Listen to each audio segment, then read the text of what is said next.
Baik, selamat malam untuk teman-teman semua. Perkenalkan, nama saya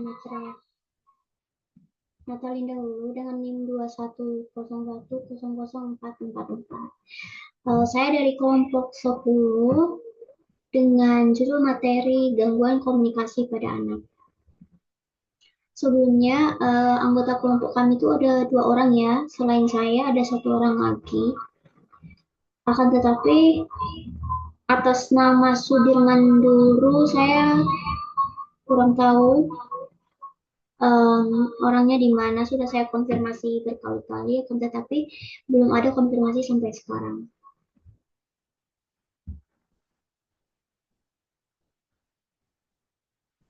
Jadi langsung saya mulaikan. Materi dari kelompok kami adalah gangguan komunikasi pada anak.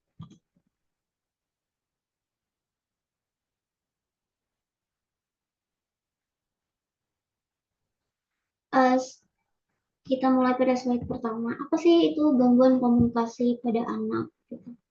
Gangguan komunikasi pada anak itu atau sering disebut dengan communication disorders, di mana itu adalah sekumpulan gangguan psikologis yang ditandai dengan kesulitan-kesulitan dalam pemahaman atau penggunaan bahasa.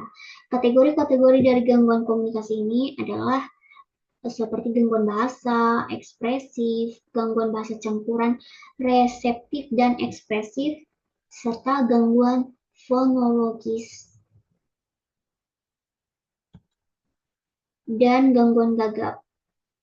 Selanjutnya, di slide berikutnya kita akan diperlihatkan tentang apa sih ciri-ciri gangguan komunikasi ini. Ciri-cirinya seperti apa? Kalau misal kita melihat pada anak, itu ciri-cirinya seperti apa?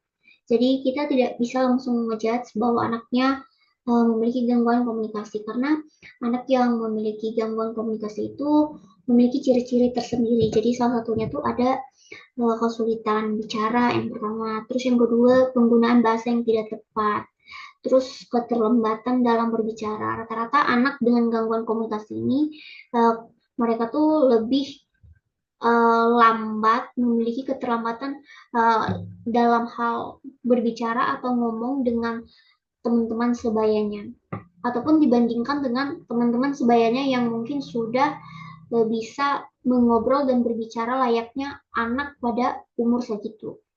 Terus yang selanjutnya tuh kemampuan berinteraksi sosial. Nah, rata-rata anak-anak gangguan komunikasi ini mereka tuh kurang mampu ya berinteraksi sosial, dikarenakan mereka tuh susah untuk berkomunikasi dengan anak sebayanya gitu. Ya mungkin dikarenakan yang tadi sempat saya jelaskan, yaitu mereka sulit menggunakan bahasa ya, ataupun mereka punya keterlambatan dalam hal berbicara gitu. Terus yang kemudian kesulitan dalam memahami ekspresi wajah dan isyarat tubuh. Dan yang terakhir ada biasanya anak-anak dengan gangguan komunikasi ini mereka tuh suka mengulang kata atau kalimat yang sama. Terus di slide berikutnya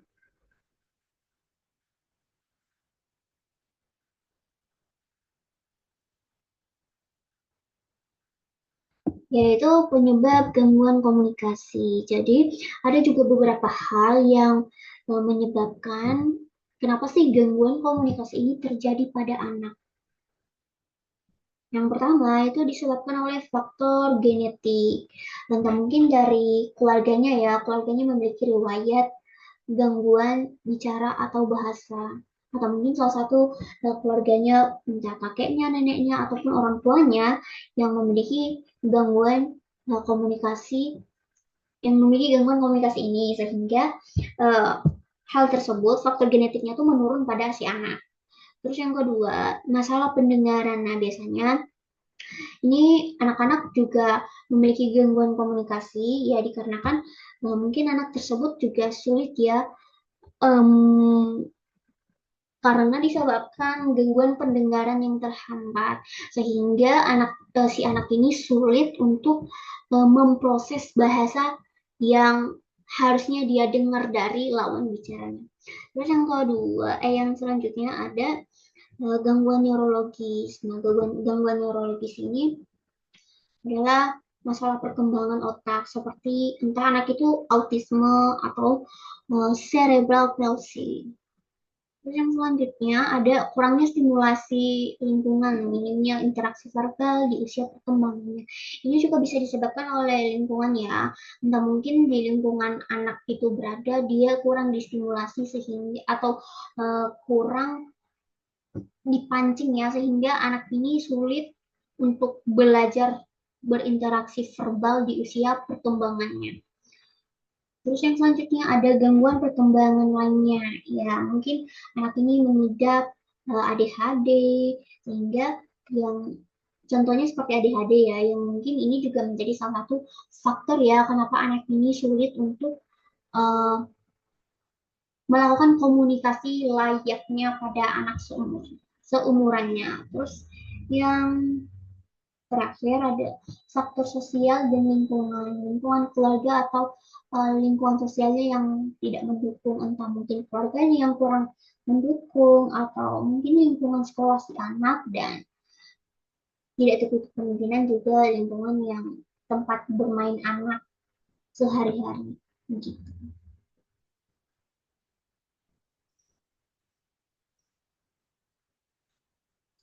Terus di slide berikutnya ini ada jenis-jenis gangguan komunikasi pada anak. Kita mulai yang pertama, ada gangguan bicara. Nah, gangguan bicara ini terbagi dalam beberapa bagian, di antaranya ada eh, dislalia, disartria, dan dislogia. Kita akan menjelaskan satu-satu ya, teman-teman. Apa sih itu dislalia, disartria, dan dislogia? Mungkin teman-teman bisa mencatat ya eh, pengertian dari masing-masing gangguan bicara ini.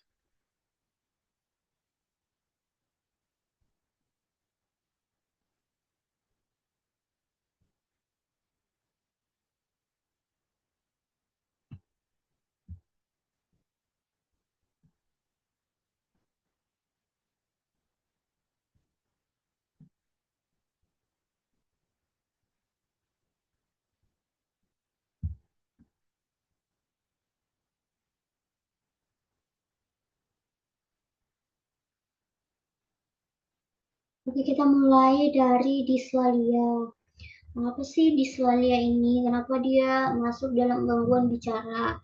Nah, dislalia ini adalah gangguan bicara yang ditandai dengan ketidakmampuan si anak mengucapkan bunyi atau kata tertentu secara benar. Biasanya terjadi karena kesalahan artikulasi, penggantian, penghilangan, atau disortasi bunyi.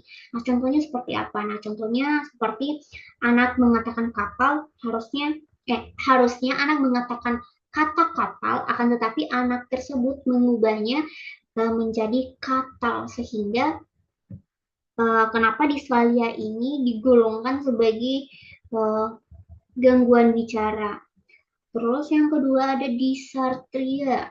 Apa sih itu disartria? Nah, disartria ini adalah gangguan bicara yang disebabkan oleh kelemahan atau kurangnya koordinasi otot-otot bicara akibat kerusakan sistem saraf.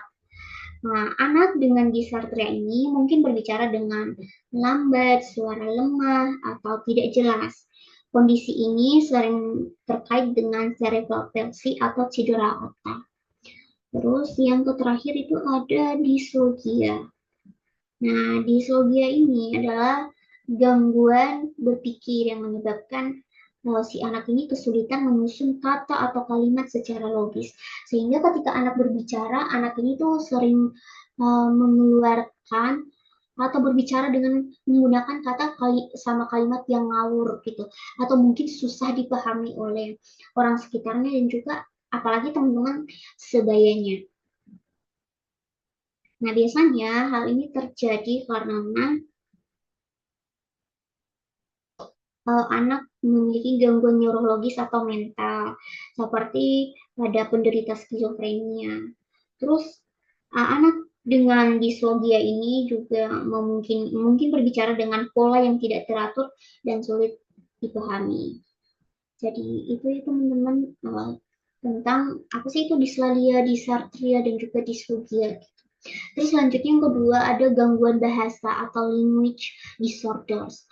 Nah, anak dengan gangguan ini kemungkinan kesulitan memahami atau reseptif atau menggunakan bahasa ekspresif. Ya biasanya anak dengan gangguan ini ya sulit memahami bahasa bahasa ya, bahasa yang digunakan oleh orang-orang sekitarnya. Terus yang ketiga ada gangguan gangguan komunikasi nonverbal. Nah, anak dengan gangguan ini mengalami kesulitan memahami atau menggunakan bahasa tubuh, ekspresif wajah, atau isyarat lainnya untuk berkomunikasi. Mereka mungkin tampak kurang responsif ya terhadap tanda-tanda sosial yang biasanya dipahami secara alami. Jadi dapat disimpulkan, anak pada gangguan komunikasi nonverbal ini, anak tersebut sulit ya memahami ekspresif orang yang sedang berbicara ke dia gitu, atau mungkin harusnya teman sebayanya ini memberikan ekspresif marah sambil mengeluarkan kata-kata marah juga, tapi si anak ini sulit memahami ini lawan bicaranya, ekspresinya seperti apa, terus kata-kata yang dia dilontarkan ataupun dipakai sama lawan bicaranya juga susah dia pahami. Terus selanjutnya pada slide berikutnya itu ada jenis-jenis gangguan. Oh, ini lanjutannya ya teman-teman. Ini lanjutan dari jenis-jenis gangguan komunikasi pada anak sebelumnya.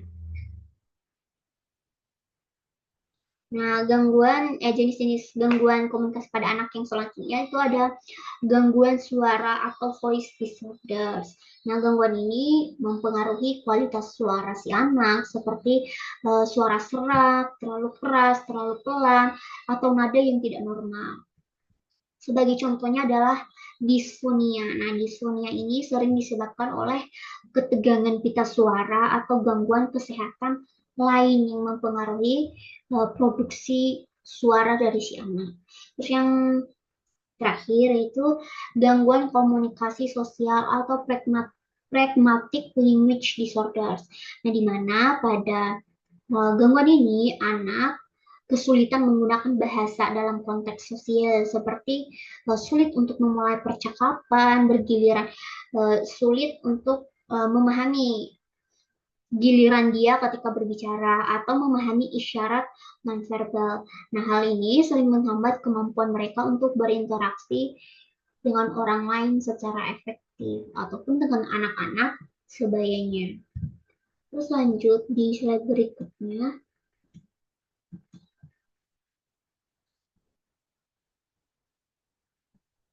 Ini ada dua bagian terpisah. Ada dampak gangguan, apa sih dampak gangguan komunikasi ini pada anak gitu. Terus yang sebelahnya ada intervensi, gimana sih intervensi dan penanganan gangguan komunikasi pada anak ini. Jadi mari kita kupas dan jelaskan satu-satu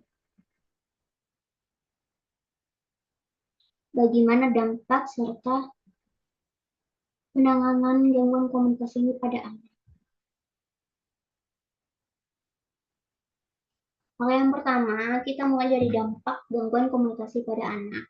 Nah, yang pertama itu perkembangan sosial. Nah, ini dampaknya juga berefek pada perkembangan sosial si anak, di mana anak mungkin kesulitan menjalin hubungan dengan teman sebayanya karena memiliki keterbatasan pada saat berbicara dan memahami bahasa dari teman mengobrolnya atau lawan bicaranya. Terus yang kedua, prestasi akademik. Ya, tentu hal ini juga berdampak pada prestasi akademik si anak dikarenakan anak sulit memahami instruksi dan juga mengekspresikan idenya pada saat belajar, dan ini juga dapat mempengaruhi prestasi akademiknya gitu. Sebenarnya anak di sini bukan malas ya, tapi anak itu dari beberapa slide yang sudah saya jelaskan tadi, Di situ kita bisa melihat bahwa anak ini bukan malas ya, tapi emang karena dia itu susah memahami gitu. Bukan hanya susah memahami dari segi bahasa, tapi entah mungkin ekspresif dan juga kalimat, dan dia tuh susah untuk menggolongkan gitu atau susah untuk menyalurkan idenya pada saat kegiatan proses belajar gitu. Terus yang ketiga ada kepercayaan diri ya. Dampaknya juga berefek pada kepercayaan diri anak. Ya mungkin anak mengalami kehilangan kepercayaan diri karena dia merasa malu, frustasi, karena teman-temannya udah bisa berkomunikasi dengan lancar, sedangkan dia tidak bisa seperti teman-temannya. Karena kan anak itu biasanya perasaannya lebih sensitif. Terus yang keempat itu ada perkembangan emosional ya. Gangguan komunikasi ini juga berdampak pada perkembangan emosional anak yang sehingga anak ini isolasi sosial, cemas, dan masalah perilaku lainnya ya akibat frustasi yang mungkin juga berasal dari kehilangan kepercayaan diri tadi yang di bagian nomor tiganya. Terus yang terakhir ada hubungan keluarga. Nah ini juga berdampak ya pada gangguan komunikasi ini berdampak juga pada hubungan keluarga anak, hubungan keluarga si anak dengan keluarganya. Kenapa? Ya karena entah mungkin bisa menyebabkan kesalahpahaman antara anak dan juga anggota keluarga lainnya dikarenakan entah mungkin karena si anak ini susah memahami dan juga susah berkomunikasi dengan keluarganya dan begitu juga sebaliknya anggota keluarganya yang lain juga susah berkomunikasi dengan si anak. Terus di sebelahnya kita akan ke bagian intervensi dan penanganan gangguan komunikasi. Yang pertama, penanganannya itu terapi wicara dan bahasa. Ini sangat diperlukan ya, karena hanya ini salah satu cara supaya anak ini bisa lebih memiliki perkembangan ya komunikasi yang lebih baik lagi. Terapi wicara dan bahasa ini melibatkan profesional terapis wicara ya untuk membantu anak meningkatkan kemampuannya dalam berbicara, memahami, dan juga menggunakan bahasa yang baik dan benar. Terus yang kedua, pendekatan multidisiplin. Ini juga melibatkan kerjasama antara guru, psikolog, terapis, dan juga orang tua untuk mendukung anak secara menyeluruh. Ya bisa disimpulkan ya bahwa anak dengan gangguan komunikasi itu butuh dukungan bukan hanya dari orang tua, tetapi juga dari guru dan juga tenaga profesional yang terampil dalam bidangnya, misalnya psikolog dan juga ahli terapis lainnya. Yang ketiga ada stimulasi bahasa di rumah. Nah, di sini eh, cara intervensi dan penanganannya mungkin orang tua dianjurkan berbicara lebih sering kepada anak menggunakan bahasa sederhana ya atau kalimat sederhana yang sering dipakai dalam kehidupan sehari-hari ataupun dalam kehidupan anak sehingga itu dapat memberikan dorongan positif untuk anak supaya bisa lebih lancar untuk berbicara. Terus yang keempat bisa menggunakan alat bantu komunikasi. Anak dengan yang gangguan komunikasi yang lumayan parah dapat menggunakan alat bantu komunikasi seperti papan gambar atau aplikasi khusus yang mungkin uh, papan tersebut dan juga aplikasi tersebut bisa menjadi jembatan komunikasi antara anak dengan orang tuanya dan juga dengan teman-teman sebayanya. Dan yang terakhir itu lingkungan pendukung. Nah, di sini juga di bagian terakhir ini anak juga perlu ya lingkungan pendukung supaya anak tidak merasa malu dan juga tidak merasa insecure sehingga anak tetap berada di golongan lingkungan yang memiliki dampak positif ya, sehingga anak lebih terpacu untuk mengembangkan um, mengembangkan dirinya gitu untuk bisa belajar lebih lagi supaya bisa ada perkembangan dari sebelumnya gitu. Ya lingkungan pendukung ini bukan hanya dari orang tua ya. Kalau misal anak itu sudah masuk ke dunia pendidikan ya mungkin dari teman-temannya juga, terus dari guru. Nah, dan juga dari lingkungan sekolahnya gitu. Jadi anak dengan gangguan komunikasi ini tidak boleh dikucilkan ataupun tidak boleh dibedakan dari anak-anak yang lain karena sejatinya anak-anak dengan gangguan komunikasi ini butuh dorongan dan juga lingkungan pendukung supaya mereka tuh lebih percaya diri lagi gitu. Sehingga mereka merasa bahwa aku tetap sama dengan anak-anak yang lain. Selanjutnya, oke di bagian bagian kesimpulan. Jadi dari semua penjelasan dari slide pertama sampai slide terakhir, ini kami menyimpulkan bahwa gangguan komunikasi pada anak itu dapat mempengaruhi aspek sosial, akademik, emosional, dan intervensi seperti terapi bicara, stimulasi di rumah, dan lingkungan itu sangat membantu anak berkembang dengan optimal. Dan juga dukungan keluarga serta profesional sangat penting untuk mengatasi hambatan ini sehingga anak bisa lebih optimal lagi, lebih berkembang lagi dari tahap sebelumnya.